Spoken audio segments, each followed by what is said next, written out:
Hey everybody, hey all you people. All right, I think I'm actually live now. I started talking a couple minutes ago, but I hadn't hit the go live button because I hadn't set it up the way I usually do. So you missed out on all this witty repartee I had about how freaking hot it's starting to get in Vegas. 105 next Friday, apparently. Oh, man. Anyhow, how's everybody doing out there? It is a beautiful Sunday. I hope everybody's having a beautiful day. If you're not, I hope it gets better and gets better soon. We're gonna waste a little time today chatting about a few things, showing off some new releases or pre-orders or coming soons. And we're going to talk about a couple reviews, some things that showed up, some movies that I just recently watched in the last week. And then we're also going to be looking, I thought it'd be fun, because last stream somebody talked about one of the big like Marvel treasury editions.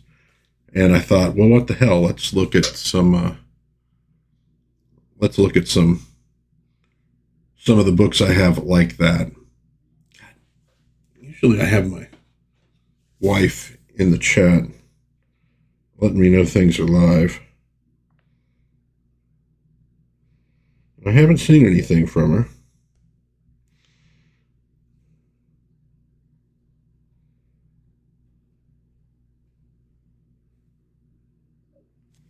Let's see if she responds to me. So I don't know. For all I know, I'm talking to absolutely nobody. But I had a feeling she'd come back here and say, hey, stupid, you're not on. Well, either way. Let's kick things off. Let's look at we're going to first look at some of the new facsimile treasury editions that have come out. For example, the very classic, oh good, okay. The very classic Batman versus Ra's al Ghul. It's a wraparound cover. Look at that. So they put this one out 3 months ago, maybe. The best thing about these is just, this is about the size of the art that they're actually making for the comic books. You know, when they draw these things, they're typically drawing them larger sized, and they would shrink it down for the floppies. And it's nice with these that you get to see, you know, the art as it was really in a way meant to be seen. God, this is some amazing stuff in this. If you've never read it, it's great.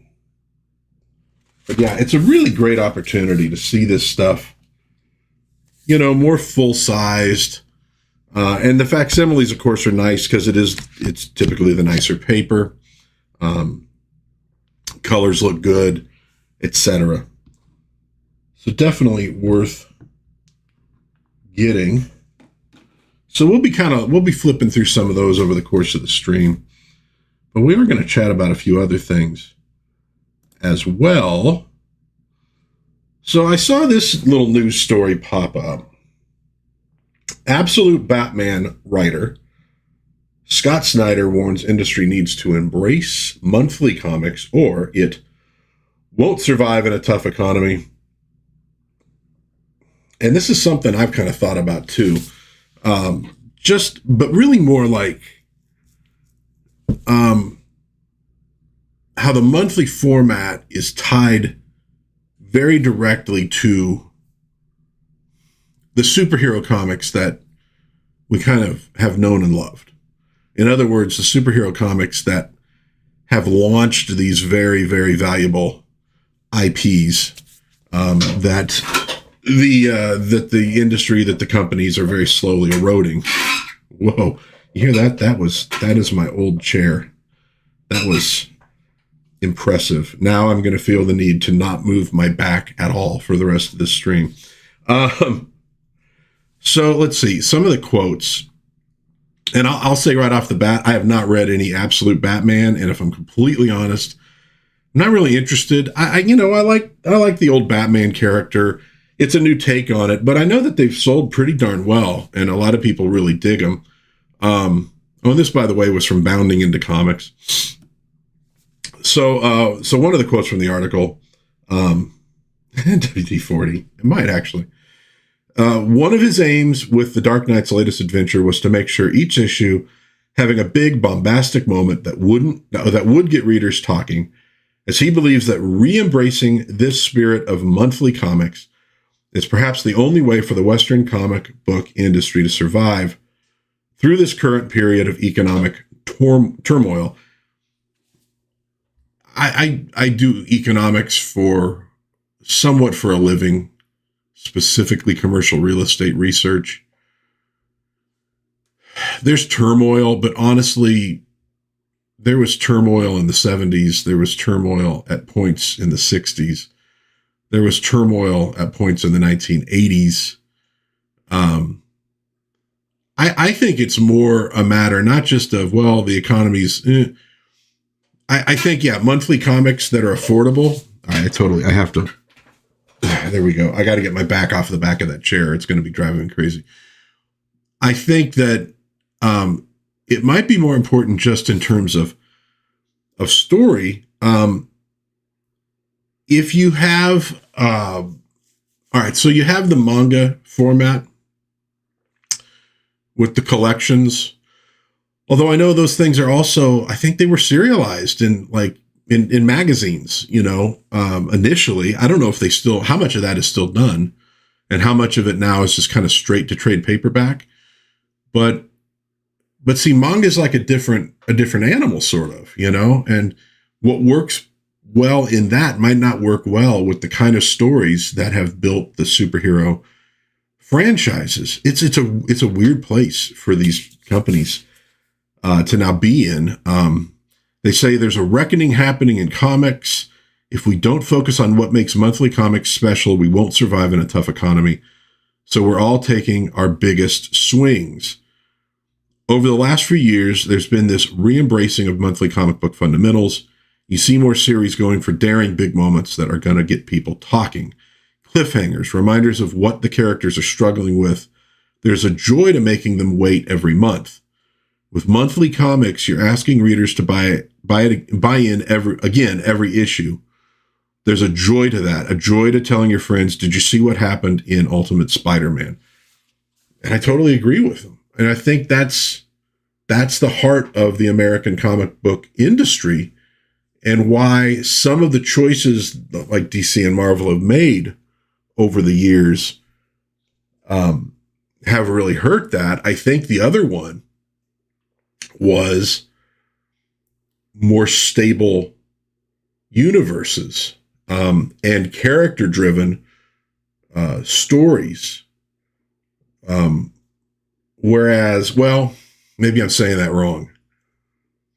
Yeah, I am kind of saying that wrong. It's not, I didn't mean character-driven. I meant characters that are stable and coming up with new adventurous things for them to do each month, which has fallen out of favor because, well, that whole industry was based on 10 to 12-year-olds being your primary audience. So we don't necessarily need to have big changes happening in Batman's life month after month, year after year. What the kids were coming back for was, I like Batman. I want to see him do different things. I want to see him fight different people, go through different adventures, etc.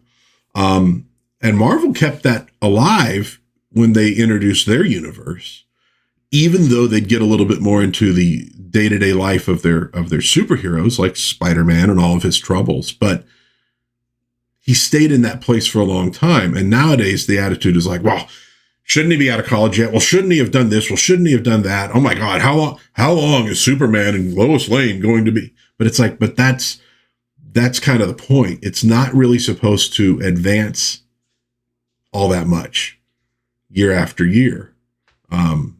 That kind of stability allows you to play with lots of other things. But now it's like, no, we want character growth. Well, if you do that, You're going to have to grow the character in directions that a lot of people are not going to like. They're going to stop reading the books. And then you either have to go back and say, oh, well, we're going to erase all that.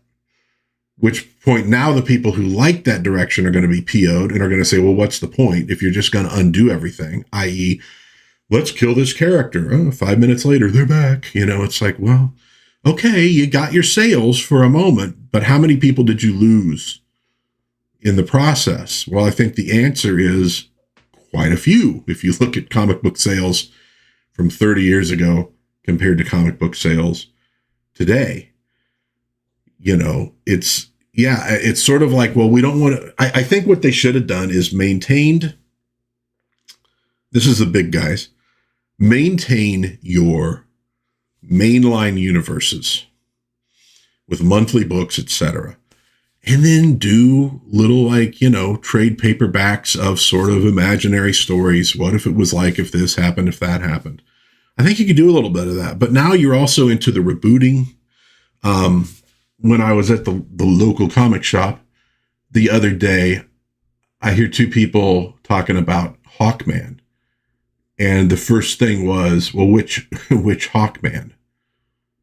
Right? Because we've now changed Hawkman numerous times. In fact, I was just looking, I'm getting ready to do some, film a few more flip through reviews of Justice League International. So I'm doing a quick look at the plot. So while I'm actually going through page by page, I know what's going on. And it said, oh, yeah. They had to retcon Hawkman and Hawkgirl, their appearance in these Justice Leagues, because they rebooted everything with Hawkworld, which changed everything. Okay. And how many times now has that been changed? It's like, dude. And once you do the big reboot of your whole universe, it gets easier to do it again and again and again, and it all becomes more and more fractured.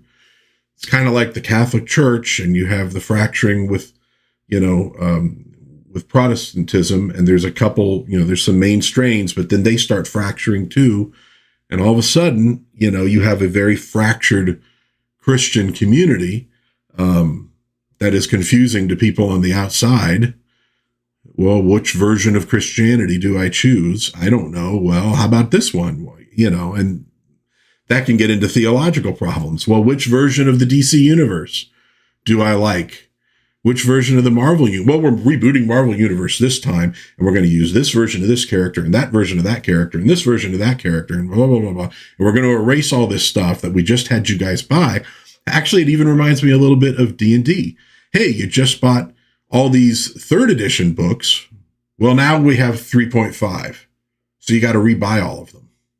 Well, now we've had you buy all these 3.5. Well, now it's 4th edition, which, by the way, is not really backwards compatible at all. And we're going to tell you that 3.5 and 3rd edition, they sucked. Well, then why did I just spend all this money on this stuff that you told me was great, if now you're telling me it all sucks? And you should buy 4th edition. Oh, by the way, 4th edition didn't sell for shit. So now we're going to bring in 5th edition, because, and it's not compatible really with 4th, because 4th actually sucked. Well, wait a minute. Hold on. 4th was great, and 3rd sucked. Now, okay, so now I got to buy all the 5th. Well, hold on. Here comes 6th. And now, instead of having a fairly consistent Advanced Dungeons and Dragons, yes, different games, but they were pretty compatible for the most part. I know the version I played was somewhere in between the two. And then 2nd comes along, and 2nd's pretty compatible with those other ones too, right? Instead of having this big mass of people who were all playing a very similar game, now you have your old schoolers, and you got your 3rd edition people, and the Pathfinder group, and then you got people who still like 4th, and now 5th, and now 6th. You fragmented everything because they don't really work well with each other. I mean, unless you're really good at being a dungeon master and you can kind of combine things. This is what we get nowadays. Fracturing.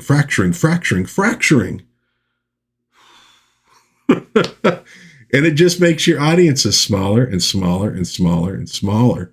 Or you've got to now maintain multiple lines for multiple different groups. A lot of foolishness. But I agree generally with what Snyder's saying about monthly. I think monthly is important. It's interesting to see what Rippaverse is doing. It's not monthly. It's more trade paperbacks. But but you notice they're trying to get them out more frequently. So people aren't having to wait a whole year, because it does sort of reduce the excitement for the character, and people kind of, their attention might wander to something else.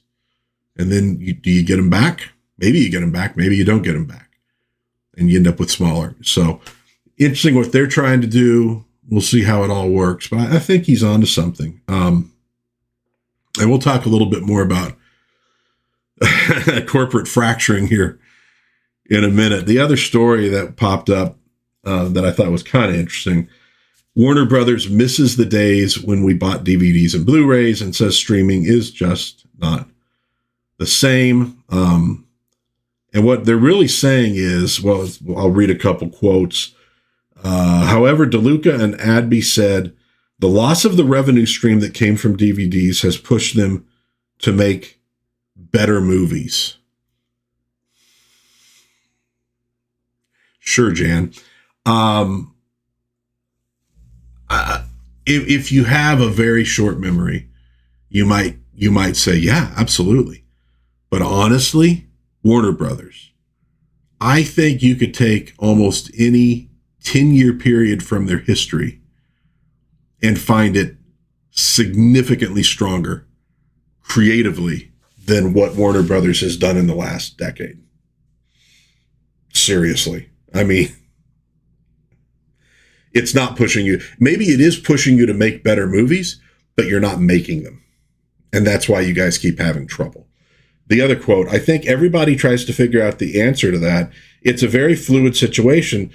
Working your slate back up to 10, 15, 20 movies a year, it's going to be a slow, cautious process. Everybody's kind of feeling their way of what's kind of causing the downturn. Is it the hangover from the pandemic, or is it that we're not making the same amount of movies? No. It's, okay, maybe a little bit quantity, but it's also quality. And you guys don't want to do the work to putting out smaller films, which, by the way, there's a lot of competition out there. So you do need quality and a little quantity, but you're not putting out the quality of films. You're just not doing that. A lot of this stuff is so forgettable, which brings up, and by the way, yeah, the DVD money, probably not coming back. There's some of us who like physical media. There's a lot of people who don't give a crap. What you're going to find out is a lot of your audience was just there for the lulz, and now they're on to something else. They're on TikTok. They're on something. They're not coming back in any meaningful way, unless you give them something that's really solid. And I don't know that CGI spectaculars is the way to do it. I don't know that $350 million budgets is the way to do it. Maybe they'd like something that's actually kind of hits them in a deep, meaningful way. Maybe they'd like some stuff that's just a fun day at the movies. I don't know, but what you're doing doesn't seem to be doing the trick. So here's where both of these stories kind of come together in a way here. So we got the Lilo and Stitch remake. The other day, I'm listening to my daughter, who's in her mid-20s, complain about it. And I'm going, God, it sounds like me talking about comic book movies and Star Wars and Star Trek. You know, they basically fumbled. This graphic is from Sophie Lesky, I guess is how the name is pronounced, at Lesky Sophie on X. You know, and I'd seen this, and I'd first seen one of the previews for Lilo and Stitch, and I thought, doesn't look too bad. And so I mentioned that to my daughter, and she's like, oh, I've heard things. Okay. So I knew that there were a couple things they changed. Inadvisable. All right, maybe. Because, we're going, well, this is for kids. Well, yeah, but a lot of the parents of these kids, They were there for the original Lilo and Stitch and for the Lilo and Stitch cartoon. So if you're making something they don't like, might not be real good for you. Now, it's done very well opening weekend, but then you go, okay. So, and this may be a little bit, I don't know. Look, people could probably dispute exactly what's being said here, but they have changed the story in pretty considerable ways. And I mean the theme of the story, right? A lot of other changes in the thing, but changing the theme of the story in some ways, probably a really bad idea and may turn people off. So what I'm wondering is, what's the drop-off going to look like for the second week on this thing? Okay. And then,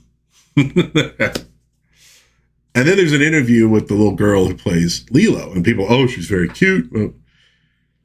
And she's a little snotty towards the old cartoon, apparently. I didn't read the whole thing because if I'm honest, I don't care that much. For me, it's mostly just funny seeing this stuff happen with other things. Although, for my daughter's generation, they've seen a horrible remake of Avatar: The Last Airbender already. They've seen a really bad remake of Kim Possible already. So, I mean, it's important to note that it's not just the pop culture of Gen X and the baby boomers, and even before that Hollywood is screwing up. They started screwing up the pop culture of millennials and Gen Z at the same time, really.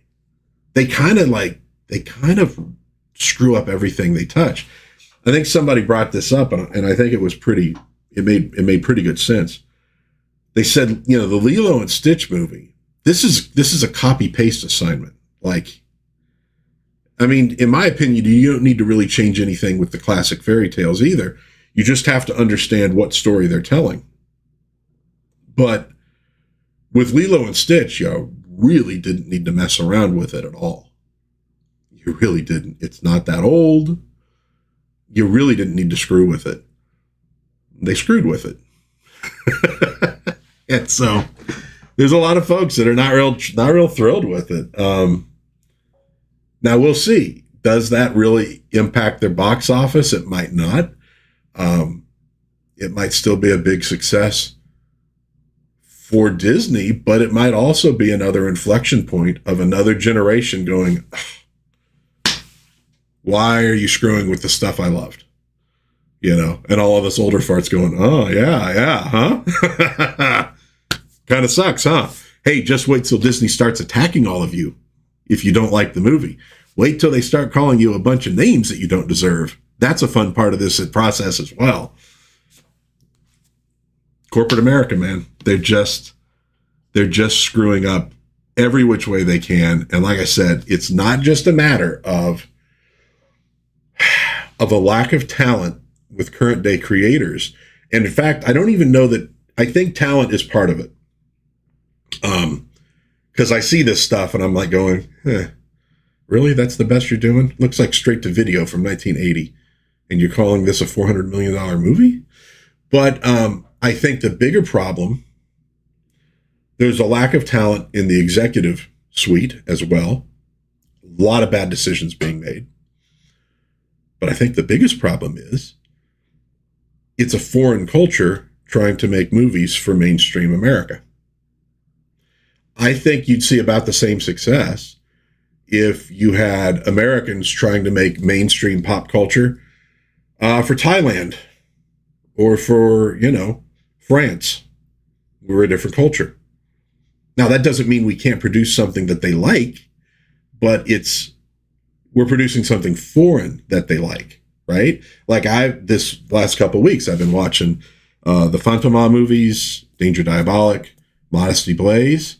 They're not made by Americans, but I know this going in. I know I'm going to be seeing something that's like a different, but I don't know that stuff would work well mainstream in the United States. In fact, I don't think most of it did work very well mainstream, right? So you kind of know where you're going from. Well, now we got this group of people who are from, frankly, a different culture than mainstream America.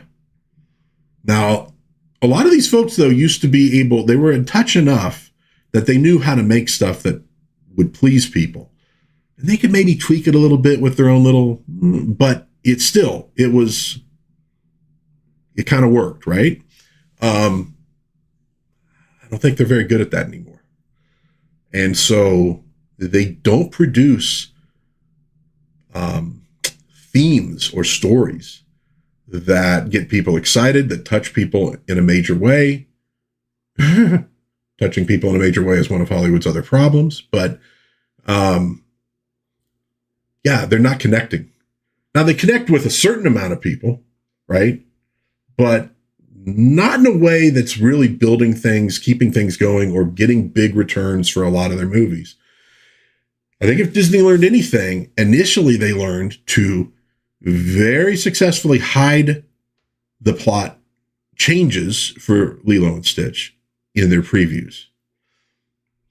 And keeping the talent away from the press until after it already released. But again, you want to have a good, strong hold going into your second and third weeks.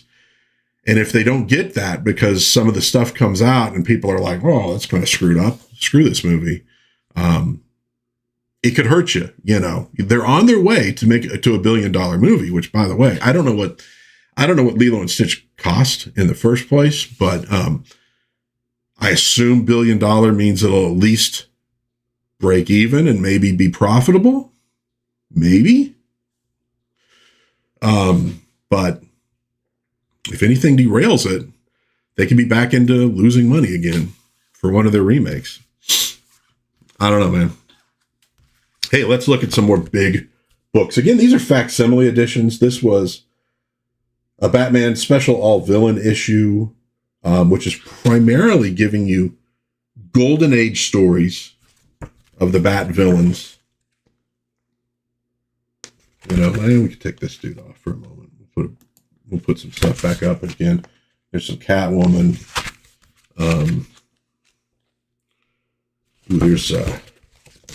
There's Scarecrow. He was a Golden Age character who showed up, I think, once or twice, and then was gone for a long time. There's some Two-Face. Yeah, very cool stuff. We got, this one was just, maybe a month ago. The Superman versus Muhammad Ali. Dude. Which is an odd story, but really beautifully drawn. Look at some of this stuff. I'll try to find one of the other ones. It's a really great panel. I've already missed that. There's a nice one. Muhammad Ali in all his glory. Is it I am the great? Yeah. I'm good. Let's see. What does he say here? They ain't going to say I'm good. I'm great. I'm bad. They're going to say I'm terrible. I'm going to hear the word terrible. I'm mad. I'm terrible. I'm going to destroy. I'm glad I got the stage set. All these suckers are thinking this is a tough fight. I'm going to give them all a lesson. I'm going to whoop them and spank them. I'm the greatest. I'm the king. Really great stuff. God, there's just some really fun work on all these aliens who are showing up for this fight. Now, this one I was not as into. Superman, Wonder Woman. There's some good art in it, for sure. It has to do with the creation of the atomic bomb and Baron Blitzkrieg. So it's set during World War II. So it's technically a Golden Age story. What I didn't like about it was it's one of those things where Wonder Woman's like going, oh no, humanity is making a huge mistake here. Here's another. I've got to stop them, right? And it's like, well, you could just sort of, tell people or tell Superman, here's why I'm worried. Here's why we need to do something. Instead, it's like, I'm just going to go off half-cocked and attack everybody, and then I'll get into a big fight with Superman because I don't have time to explain. And they do that a lot in comic books, and you're going, I don't think they set it up that well in that one. We got another facsimile, recent Superman versus Flash. Some of these are still in the comic shops that I hit. There were two of these Superman Flash things, and they kind of hit both of them in this one. They reprint them.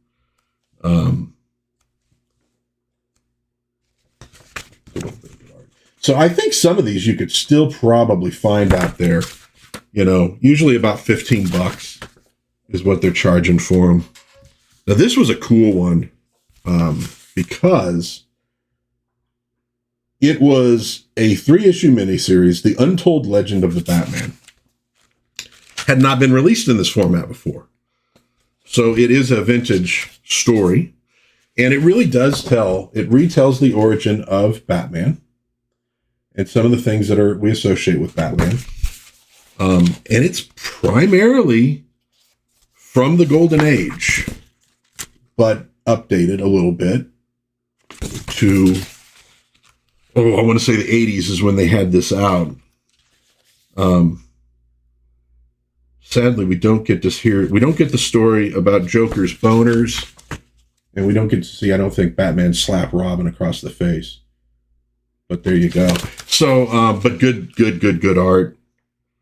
And they have now put out, and of course, there's actually a narrative to this too, of them trying to figure out who's giving away Batman's secrets. But they've also done one now I've seen for Hush, which is a story I've never read, but I know it's very popular. A lot of people really dig it. And so they got that out in the Treasury size, or I think they call it limited collectors, DC, and Marvel is Treasury. So DC's going ham on this right now, and God, I hope they keep doing it because, again, man, it just looks so good in this bigger size. And anyways, really cool stuff. You might want to go check for those. Now, the next batch I'm going to show are vintage. Some Marvel in there. Oh, yeah, I got one of them. Yeah, I need to bag and board a lot of these too, but I don't have those sizes. Okay, so let's look at some stuff that's upcoming or recently out. Men's Adventure Quarterly. Hold on a sec. I'm going to grab a quick sip, by the way. We're rocking the Grimace glass today. Unapologetic Grimace fan. Let's get that out there. If that's going to annoy anybody, just know in advance. So Men's Adventure Quarterly, issue 12, now out. Released this month. It's on Amazon for $31. 150 pages of classic men's adventure fiction. Very cool cover. I don't have any of these, but I've had my eye on them. But we're talking pulps. So it's amazing that there used to be so many of these pulps out there that were just, on the newsstand. Our literacy rate as a country peaked, I want to say, in the mid 80s. It started going down. We're talking functional literacy now, the ability to read and understand. It started going down as they started getting away from phonics and using new methods like sight words and things like that. I think we topped out probably close to 90% literacy in the country. I think that was like in the mid 80s. I think we're down into the 60 to 50% range. I want people to think about that. Now, we probably were in that range before, back in the 30s to 40s. And yet, in the 30s and 40s, people read a lot more than they read nowadays. So there were a lot of people who couldn't read and write back then, but the ones who could, they read a lot. I think more so than people who can read nowadays do. So kind of cool though. But if you haven't read a lot of the pulps, this might be a good way to sort of get into some of that writing. Keep in mind, a lot of like very big, stuff from sci-fi starts out in like pulp sci-fi magazines. They would serialize stories sometimes. They would do almost full novels. They were probably more like, like novellas. Sometimes the writers would then take it, develop it more, and publish it as a novel. But it's a great way to get a sampling of stuff and a lot of cool things from back then. So also, I showed a teaser a while ago for the Lincoln Monsters Astro Wolf, like a wolf man on like a space station. So this one was just recently dropped. She will have her revenge. Or, as Brian Heiler himself said in the post, Ragazza della Morte, also known as Death Maiden, will have her revenge. So it looks like the two new Lincoln Monsters they're working on putting out are going to be Astro Wolf and Death Maiden. Looking forward, Lincoln Monsters is inspired by the old, Lincoln Toy Company, their 8-inch monster figures, which are highly sought after now by collectors. They're kind of knockoffs, but they're very cool knockoffs, as knockoffs oftentimes are. And so that's kind of the inspiration. But what they're also doing is they're putting things out that look like they come from old movies that don't exist. They initially did their Frankenstein and their vampire, their Dracula. I showed them off on this channel. You could find that video if you look at my toy reviews, playlist. So these are the new ones. Very sort of VHS movie kind of thing. Very cool. You might want to check those out. Be on the lookout for them. If you follow you could follow. I think Lincoln Monsters has its own Twitter thing. If not, White Elephant Toys, Brick Mantooth, you'd probably find it there. Spawn of Venus and Other Stories from Fantagraphics. These are stories illustrated by Wally Wood. Coming out August 19th. Includes a story that was rejected by the Comics Code Authority back in the day. $40, hardcover, you could see. Pretty thick book. You're going to get a lot out of this. So great reprints. You might want to check for that. From Fantagraphics, I'll say again. Launching soon on Kickstarter. This is something that came across my attention. The Fog Within, number 1 through 4 by Sean Wood. Great cover, which is a good start. I have not seen interiors. The sign-up is up now on Kickstarter. The blurb is a Mad Max-like universe with powers. Hunter faces Damon and his swarm soldiers head-on in this 90s over-the-top action-packed arc finale. All right. Might want to look at the, like I said, I think they have the sign-up page right now on Kickstarter, so you might want to be notified. We'll see what happens when we get some interiors that drop. That's a big one for me. I'll say that for folks who are doing Indiegogo, Fund My Comic, Kickstarter, etc. Covers are great. There's usually lots of variant covers. It gets my eye. I go to the page.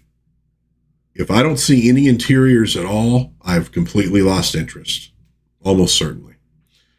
If I see the interiors and they don't look that good, I lose interest. Cover's awesome. Make sure the interior art is solid and really make sure you're showing some of that. Because I will say there was one campaign that looked kind of interesting to me. I'm not going to say what it was. I go to the page. Lots of cool stuff, lots of covers, lots of add-ins or add-ons, lots of cool merchandise, no interiors whatsoever. And I'm like, well, I don't really want to show it off if I don't know what the interiors look like. Because if they're not up to snuff, the interiors are very important. That's the story, man. I mean, These are illustrated stories. You can't just have one and not the other. You really got to do both. Something to keep in mind for folks. So now this is just a sign-up page. I don't expect necessarily to see any interiors there. I'm just signing up to check it out. But if you're doing your full-blown campaign, please make sure you have some interior art on the page. I think it's very important. Knight Rider Complete Series 4K coming out July 22nd, 20 disc set. So you get 5 discs for each season plus bonus material. No price yet. Not up for pre-order. Pardon me, on Amazon or Target or any place yet. So we'll have to see what comes from that. But 4K Complete Series could be a lot of fun. Another coming soon on Kickstarter. So again, the sign-up page is there. Kid Switch. This is from the creator of Mighty Mascots. He describes it as Ben 10 meets Sliders. Okay. So it looks like a kid probably going through time, switching from one maybe timeline to another. Could be very cool. Again, this is just a sign-up sheet or sign-up page. They're going to be putting out issues 1 and 2 when they do it. So you might want to sign up and check that out. A little sci-fi. Looks like it might be kind of cool. Oh, this one got me. And this is one where I'm going, oh, God, I probably don't need this. Target exclusive from McFarlane Toys, The Strange Lives of Superman. So now I don't know if there's more to it than this. You obviously get the Superman figure, I would say with head change outs is what it looks like. We got Superman like of the future, because when you became futuristic, you always got a giant dome for your huge brain and your psychic powers. I want to say Batman did that too at some point. I think they did that in the Batman, the Brave and the Bold. They had him teaming up with other versions of Batman from the Silver Age. So we got that. We also have the one where he had the head of a lion. I don't know if there's going to be more. This is coming soon. So I don't think it's even in a pre-order stage yet. But you got to love the creativity and the fun in that. And if you're a Silver Age fan, might be something there for you. You might want to check that out. Now, it's Target exclusive, which sometimes means you're not going to be able to buy it. You're going to have to get it secondary at twice the price or something. We'll see. I'm not a big fan of the exclusives, but okay. Found this on Toy Arc. They tweeted it out. Boss Fight Studios reveals new Immortal Champion toy line. The original, the initial lineup: Red Sonja, you could see here, Conan, and a skeletal guardian, and I know anything about getting people to watch your channel. We're going to go back to the Red Sonja figure. But these are $30. You could pre-order them at their site, and I think at Big Bad Toy Store or Entertainment Earth. Because I saw them on one of those, and I can't think of what it was now, but just look around. But you can get it from their site as well. And if you find the tweet from Toy Arc, there's a great Twitter channel, X channel, with Toy News. They have a link, I want to say. They have a link to their article on their site, and there you could find a link to pre-order it. So the pre-orders are out there now. Cool figures. I want to say these are the same. I think they're 5-inch figures. I'm 99% positive they're 5-inch figures.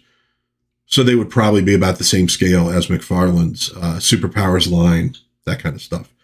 But, pretty cool sculpts. You might want to check them out. They look fun. Let's go back through those guys to get to our next one. This just announced. Mario Bava collection in Blu-ray from Shout Factory. $180, 12 disc set with a 24-inch by 18-inch rolled poster, which I believe with that art there, for the first 1,000 orders. 52-page softcover booklet. A lot of extras on this one. Now, the movies that they're releasing, and some of these have been out of print for a while. Black Sunday, the international version. The Girl Who Knew Too Much. Black Sabbath, the international version. Kill Baby Kill. Knives of the Avenger, 5 Dolls for an August Moon, Roy Colt and Winchester Jack, 4 Times That Night. It's been a long time. A Bay of Blood, Baron Blood, Lies and the Devil, and Kidnapped. So if you're a Bava fan, if you love Italian cinema, check this out. You could pre-order it because I looked at their site. So it's up for pre-order now, I believe. $180, but 12 discs, a lot of extras. So it's not a terrible price. That's pretty darn good. And if you're a Bava fan, you might want to check that out. We'll be talking about Mario Bava a little bit later in this stream as well. EC Comics announces Weird Science Volume 1. Now out from Taschen, $200, so $80 more than that Mario Bava collection. Collects the first 11 issues of Weird Science in hardcover. I know Taschen puts out a really good product. $200 is a lot, but if you are a big fan and you want to see the reprints real clean, probably a good thing to look into. You can go to their site. I believe you could pre-order it. No, it might actually be out you might be able to just order it for delivery now, but you might want to check that one out.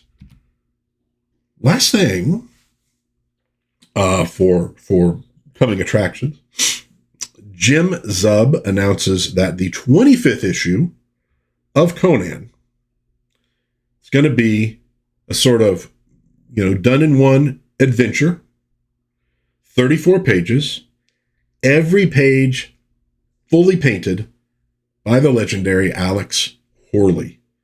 You can pre-order it now from your local comic shop. I am not sure about what the price is going to be. Now, I haven't been buying those Conans. I mean, I'm pretty well stocked on old Savage Swords and Conan Saga and the books, etc.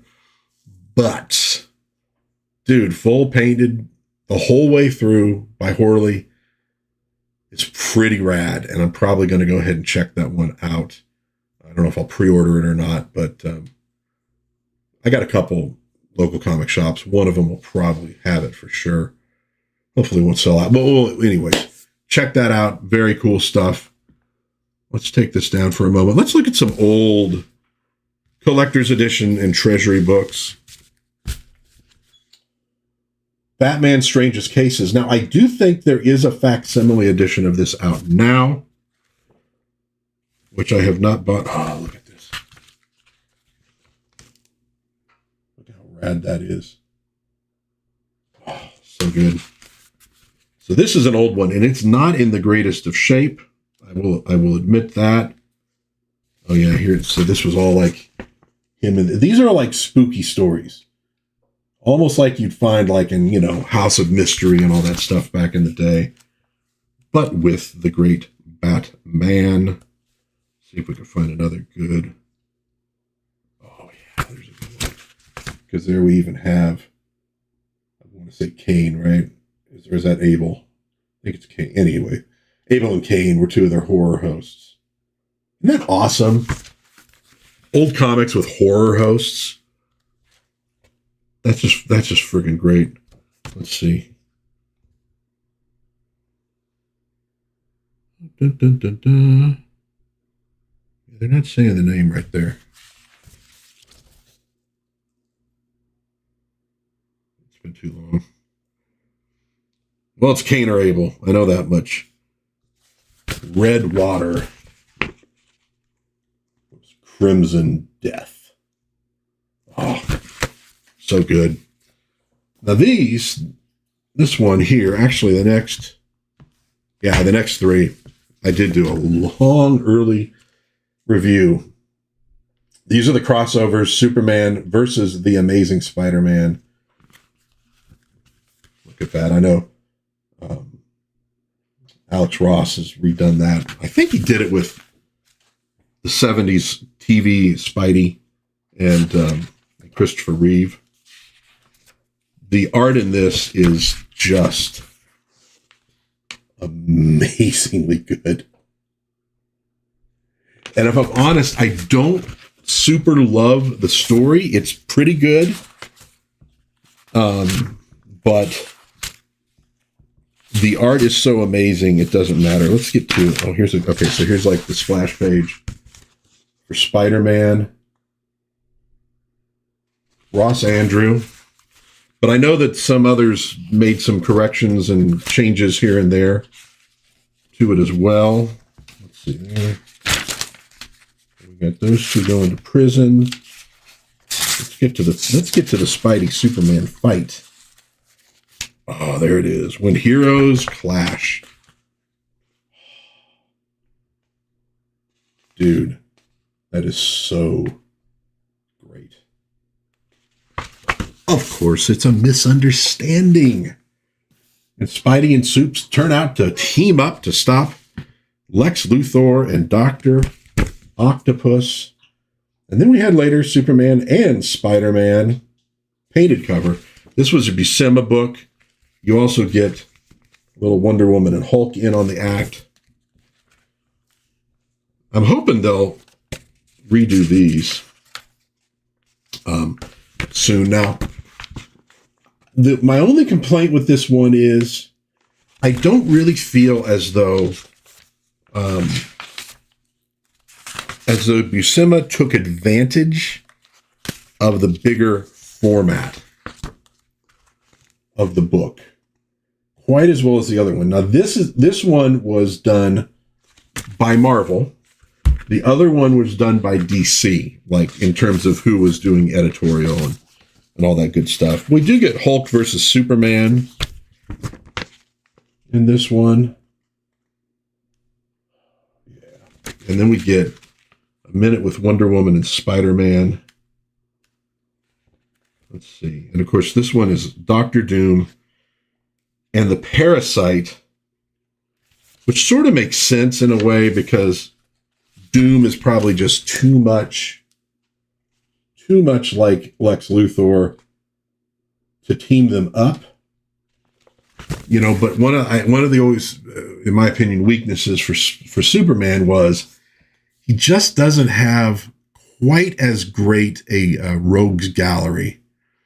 I still maybe would have gone Brainiac, but I don't know. Maybe Brainiac wasn't available in the book.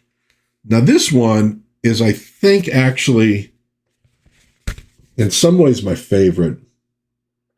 Batman versus the Hulk. And the reason is the art is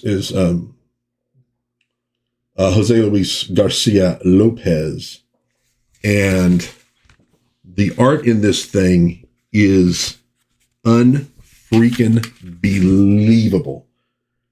These are the reasons I hope these get a modern reprint just to get the higher quality paper. And I'm not joking. Like, every single page of this thing is like a flipping masterpiece.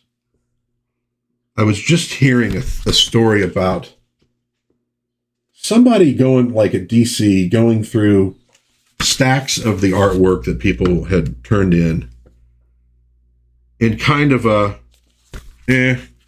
really good. And, just flipping through, I can't remember who it was. It might have even been Buscema. But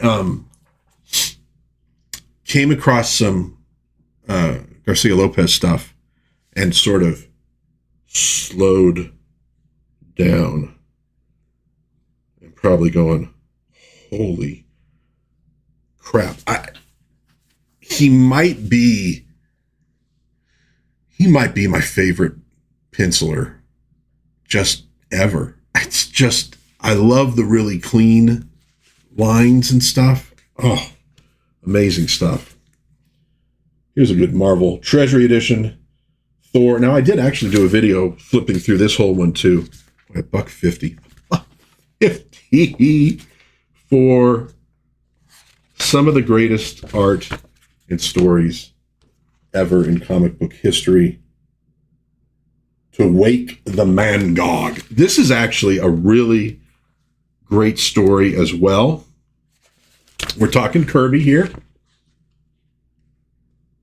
If you don't have this one, if you've never read it, now this was reprinted from comic books, obviously. So you could get the story, but of course, you'd have to be paying quite a bit of money, I'm sure, for these issues. But if you can find this out there, you can get it a lot cheaper and in bigger size. It's actually a really good story, too. The ending is like a great twist. Dude, Kirby was like killing it in that one. Here we have the astonishing Spider-Man. And this is mostly sort of Spidey interacting with sort of like horror characters. And one of these days I'll probably do this one. I wanted to show this, though. I think this is kind of funny. You get a puzzle fun with some not brand Eck art going in it in the middle there. So you get you get Werewolf by Night, you get Morbius, you get Ghost Rider in this one. There's also a story with the X-Men. It's really kind of an odd little story, but a cool early crossover. And I mean, like giant size X-Men, those dudes. I think actually, maybe I take that back. Maybe it might have been the original X-Men. Anyways,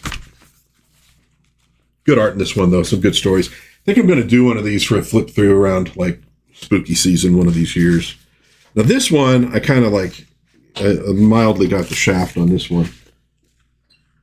Shazam, it's the same stories. I figured it was, different stories in each one. You got some Mary Marvel. It's primarily Golden Age Shazam stuff. You got an interesting one with, there's the Marvel family. You got a Captain Marvel Jr. But yeah, I think one of these might leave out one of the stories, but I think it was basically the same. So when I got it, I was like, all right, more Shazam. Oh, it's the same ones I already read. Crap. Oh, that's funny. I still got a receipt thing in there from the Goodwill that I got it at. Love Captain Marvel. Love that Golden Age era. Very different from what would come later. Now, this is another one not in the best of shape. Superboy and the Legion of Superheroes. This is a comic that I think for a lot of people, well, not including Dream Girl, who I think a lot of comic book fans could get into, Legion was not for everybody. It was kind of an acquired taste. And I, at a certain point, acquired that taste. Because it's goofy in a way.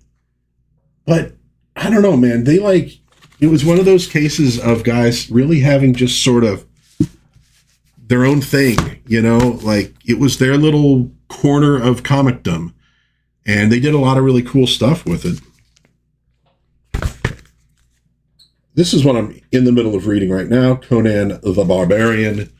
You start off with classic Barry Windsor Smith, Old Red Sonja there. Let's see if we can find another good pages. In particular, come on, give me a nice one. There's a nice one. I want to say there's 2 or 3 of the Conan treasuries. So these are ones I'm always on the lookout for. Now this one I'm not going to open up. I did a review on my channel, Battlestar Galactica. Honestly, this one was a disappointment. It wasn't that good. The art was a little iffy. Kind of like with Star Wars #1. They're working off of earlier scripts maybe, so it was sort of there and it sort of wasn't. Anyhow, let's start to wrap this up with a few reviews. I will say, first off, this just arrived yesterday in the mail. The Atlantean #2. I have not read it yet. Let's see. We got a page I can... This is like old school, black and white. It's Cole going after serpent people. But also came with this very nice print of the cover, suitable for framing. So I haven't read this one yet. I'll probably do a review on the next live stream. But what I did have time to read, Zalen, What Kills Must Die, Chuck Dixon, Joe Bennett. Dude, this is Rippaverse. I loved the design of this dude, so I was pretty looking forward to it. And if you follow things, there was an error in the printing. It's noticeable. It's not massively noticeable. If you bought one, you could send it back and get a new one. Otherwise, you get like a 60% off coupon for your next thing you buy, next order. Look at this. I was reading through this going, I want treasury editions of this. So a couple pages here just so you can look at that art. The art's fantastic. This probably, along with Alpha Core, is my favorite Rippaverse thing now, and maybe my favorite period. So he's almost like a Superman sort of powered character. They hint, though, that there are some limitations there. He appears to have, well, his origin is somewhat mysterious. He goes through space, and when he finds, or if he's alerted to, murderous alien species going after another planet, he takes them out. And I mean, he takes them out. Really interesting character, though. He's like, for the most part, very calm. But when he gets into those situations, and he does get into one of them, he's like not to be trifled with. He's the judge, jury, and executioner. And I really like the character, really well written. But I think I found that I really like his support cast. Maybe my favorite support cast in the whole Rippaverse. And I won't say maybe, it is. Little alien dudes who sort of run the ship that he uses are interesting, but he's got a dude who's like his mechanic engineer, and he's sort of like he curses, and he's just I liked him. He's got a woman who's sort of maybe his main assistant, who's trying to make him more, for lack of a better word, human in how he approaches things. He kind of comes through a little bit more like Spock than Kirk. Like, this is what has to be done. Well, yes, but what about the collateral damage? Oh, it's minor compared to the extinction of the species. And it's like, so you don't really, do you care about the people you're saving? That's the question with him. Does he care? Or is he mostly focused on punishing? It's like, I don't know. It's like Punisher in space, but he's Superman, kind of. There's also this other big creature that he's traveling with. I liked it. And it has a good ending. I think they'll be making more Zalen, but I really dug it. I was looking forward to it, and I was not disappointed. And again, the art alone is just ridiculously good. All right, just a few little movie reviews quickly. I did finally watch I won't say that it's the third Fantoma movie that I watched. It's the second in the series. Funny, not as action-packed as the first one. Not as comedic as number 3. So it's in between, kind of transitional, but I liked it. I did enjoy it. The picture there of the guy in the pirate outfit with the machine gun was a friggin' great scene. I enjoyed this one. I enjoyed all of those movies. I'll probably buy them from Kino Lorber. They have them for like less than $25 for the 3. Really beautiful cinematography.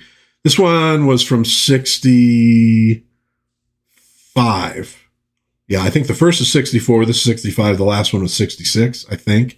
So it's that mid-century, modern, clean 60s look before things got all hippie-ish, but it's European, so it's a little more European. Anyways, really good. I enjoyed those a lot. Lady in a Jam, I actually had seen this before, but I didn't realize it. I think I just saw the ending before. 1942, Jean Arthur plays this sort of ditzy, spoiled heiress who runs out of money. Patrick Knowles is this stuffy psychologist, sort of keeping her under observation and trying to see if he could introduce her to reality. The plot's fine. But the dialogue's really great. There's some great lines in this one. If you look at my X account, you'd have to go back a little ways. I did every so often. I do a lot of data entry at work, so I'll put an old movie on in the background, and I'll sort of on X. I'll do a few little posts about it as I'm watching it. A particular line hits me. I'll flip over and look at it for a minute, and I like the image. I'll do that.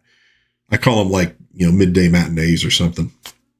I did this one. You could see some of the lines really good. I'm not going to repeat them here, but you could go look for that. But a good little movie. I enjoyed it.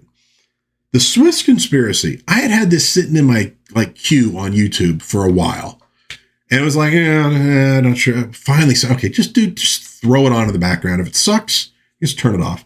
It's David Janssen. It's a crime thing. It's set in Switzerland. It has to do with a Swiss bank with the account numbers being revealed and people being blackmailed. And you know what? It's pretty damn good. I think it was a TV movie. David Janssen, Cinta Berger, Elke Summer is in it. John Saxon is in it for a while. It was solid. If you're just looking for a nice little crime flick, to pass the time, The Swiss Conspiracy, surprisingly good. And the big one that I finally watched yesterday, I'd seen scenes, but I'd never watched the movie. Danger, Diabolik, 1968, a Mario Bava film, based on series by Angela and Luciana Druisani. Stars John Philip Law, Marissa Mell. John Philip Law, probably know him best now from the Sinbad movie. It's one of my favorite Sinbad movies. It's good. It's a little long. I think it could have been tightened up a little bit, but the visuals are fantastic. Fun little character. So I was watching the Fantomas films, watched Modesty Blaze, because I have a review that I need to film either this or next weekend. So I'm like, dude, do Danger Diabolik too. You can do a Fantomas, Diabolik, and Modesty Blaze. It's all the same period, all filmed right in the mid-60s. And these are these European super criminal characters, right? In America, we're getting Batman and the Man from U.N.C.L.E. and stuff, right? We got superheroes. In Europe, it's super criminals. I think partly because in America, we kind of still have, an economy that was more, you could work your way up. So protecting property makes sense to us. In Europe, I think you had enough of people making their money by, they're inheriting it. They're, getting deals from the government. There's sort of an aristocracy. And I wonder if a lot of Europeans didn't really like seeing these rich, snobbish aristocrats getting ripped off. Like it's kind of almost like a Robin Hood thing. Although these guys are not redistributing the money to the poor. They're keeping it for the good life. At any rate, Danger Diabolik, fun flick. If you've never watched it, you really, really should. It's good. It's solid. It's a little long. I think it could have been trimmed a little bit. Could have been tightened up a little bit here and there. But good, solid flick. And we're over an hour into this little stream. Hopefully, I gave you a little company on a Sunday morning or afternoon, depending on where you're at, or who knows, maybe it's already Monday somewhere, and maybe it's, I don't know, Saturday somewhere at this point. But hopefully I gave you a couple minutes of enjoyment. I'll say again, Zalen, good, solid book. I enjoyed it a lot. So with that, not much activity in the chat today. That's fine, though. Hopefully you'll catch this later if you didn't catch it live. God bless everybody. Please be kind to one another. Have a little bit of fun out there. And hopefully I'll see you again soon in Dad's Den of Pop Culture. Coming up tomorrow, we got a Justice League flip through review. We got DOA on Wednesday. And I'm already forgetting again what I got planned. Let's see if I can actually, hold on. DOA. Oh, yeah. And for Friday, I'm doing a little flip through review, and I actually filmed this a while ago. So the resolution's not as good as when I got my new camera.